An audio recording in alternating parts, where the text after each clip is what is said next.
Bonjour à tous, c'est Jean-Luc Haut sur sa chaîne YouTube. Aujourd'hui, nous allons parler de Bruxelles qui lâche la bride sur les règles budgétaires européennes. La Commission européenne veut assouplir les règles budgétaires pour permettre aux États membres d'augmenter leurs dépenses de défense. L'Italie et la France espèrent qu'un endettement commun suive dans les prochains mois. Au niveau national, les contraintes budgétaires, la faible croissance et le vieillissement de la population limitent la capacité des États européens à renforcer leur capacité militaire. Le réveil est dur pour les Européens endormis depuis des décennies, alors qu'ils savaient depuis le premier mandat de Donald Trump à la tête des États-Unis il y a 8 ans que ces derniers ne seraient pas éternellement leurs protecteurs. Désormais, le vieux continent est dos au mur. Il va lui falloir investir dans la défense. Mais cela s'apparente à un casse-tête pour les 27. Les contraintes budgétaires, la faible croissance et le vieillissement de la population limitent la capacité des États membres à renforcer leur capacité militaire. Or, il y a urgence.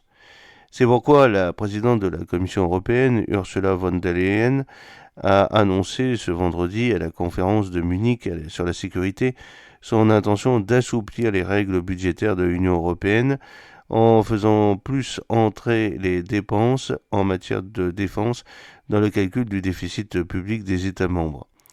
Nous traversons une nouvelle période de crise qui justifie une approche similaire à celle du Covid, a expliqué l'Allemande dans son discours. Cela permettra aux États membres d'augmenter de manière substantielle leurs dépenses de défense, ce qui sera fait de manière contrôlée et conditionnelle, a-t-elle toutefois insisté. Contrainte budgétaire, il s'agit d'un premier pas fondamental dans la bonne direction qui doit également être suivi par la mise en place d'instruments financiers communs, a déclaré la chef du gouvernement italien Giorgia Meloni. La première ministre transalpine n'est pas la seule à espérer l'émission d'une dette commune semblable à celle d'une levée pour le plan de relance européen. Plus tôt dans la journée, dans les colonnes du Financial Times, le président français Emmanuel Macron, favorable à une dette commune, avait qualifié les règles budgétaires européennes d'obsolètes, jugeant dans le cadre financier et monétaire dans lequel nous vivons est dépassé. Pour lui, l'Europe est sous-endettée, compte tenu de la nécessité d'investir dans les technologies telles que l'intelligence artificielle, dans la transition énergétique et la sécurité. Dans les faits, en cas de circonstances exceptionnelles indépendantes de la volonté d'un pays et susceptibles d'affecter considérablement ses finances publiques, comme la menace d'une attaque russe, la Commission peut activer une clause de sauvegarde d'1 an et la reconduire chaque année. L'exécutif européen devra obtenir le feu vert des 27 pour valider cette mesure, ce qui devrait susciter des réticences de la part de certains pays du Nord qui craignent une spirale de l'endettement public dans les pays du Sud. Les marchés financiers pourraient aussi sanctionner ces décisions, car les besoins d'investissement sont immenses et les dépenses de défense ne constituent pas un ajustement ponctuel, rappelle S&P Global Rating dans une étude parue en début de semaine. C'est un engagement financier continu qui pèse le plus lourdement sur les économies européennes, les plus grandes et les plus endettées, mais il en va de la survie du continent.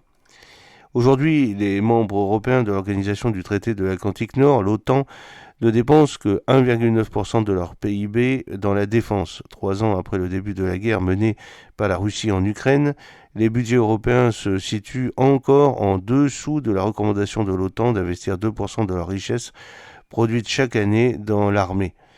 La moyenne européenne masque toutefois de grandes différences, mis à part la Grèce qui craint la Turquie. Plus les pays sont proches de Moscou et plus ils dépensent dans leurs dépenses.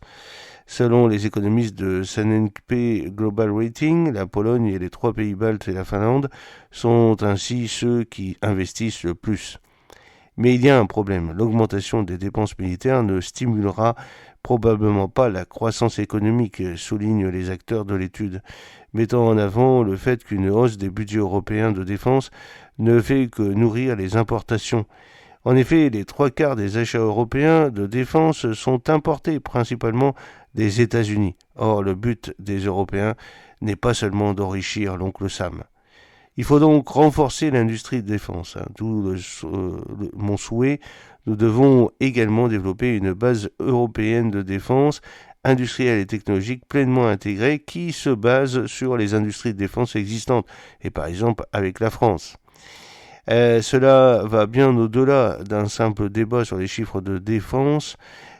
Si nous faisons que devenir des clients encore plus importants des États-Unis, alors que dans 20 ans, nous n'aurons toujours pas résolu la question de la souveraineté des États. Aujourd'hui, l'industrie européenne de défense est fragmentée et emploie moins de 0,3% de la main-d'œuvre du continent. Ensuite, les achats de défense favorisent les champions nationaux plutôt que la recherche d'économies d'échelle et d'efficacité avec les PME. Nous le voyons avec notre direction générale de l'armement qui n'achète qu'à des grands groupes et donc les PME sont obligés de vendre d'abord aux grands groupes, aux systémiers qui le revendent 20 fois plus cher à l'armée française et d'où le fait que nous sommes échantillonnaires. En 2024, seules 19 des 100 plus grandes entreprises mondiales de défense sont basées dans l'Union européenne contre 48 aux États-Unis, avancent les économistes de CFND, et mettent ainsi en exergue la diversité excessive des armes et les systèmes européens accusés de compliquer la logistique et l'interopérabilité. L'Europe a tout à gagner à augmenter ses capacités de production industrielle de défense. Si celles-ci étaient renforcées, alors une augmentation du budget des armées de 2 à 3,5% de la richesse annuelle produite se traduirait par une croissance du PIB comprise entre 0,9 et 1,5% par an, selon les économistes de l'Institut de Kiel, un think tank allemand. La recherche et le développement dans la défense sur le territoire européen entraînerait des gains de productivité pour l'économie dans son ensemble, estime-t-il. Mais toute augmentation du budget des armées européennes devrait être financée par la dette publique supplémentaire plutôt que par les hausses d'impôts, prévient-il, et sans quoi l'impact sur le PIB serait beaucoup moins positif et pourrait être même récessif. Donald Trump aura au moins fait bouger les Européens sur la défense. Reste à construire des usines sur le sol du vieux continent et d'arrêter d'acheter américain, ce que les Polonais font. Les Polonais achètent américain, achètent aussi coréen, mais les Allemands aussi achètent beaucoup américain. J'espère que cette petite vidéo vous a plu. N'oubliez pas de cliquer sur le pouce pour la promouvoir, de vous abonner si ce n'est pas encore fait, de partager cette vidéo sur vos réseaux sociaux. À très bientôt, fidèlement, Jean-Luc O.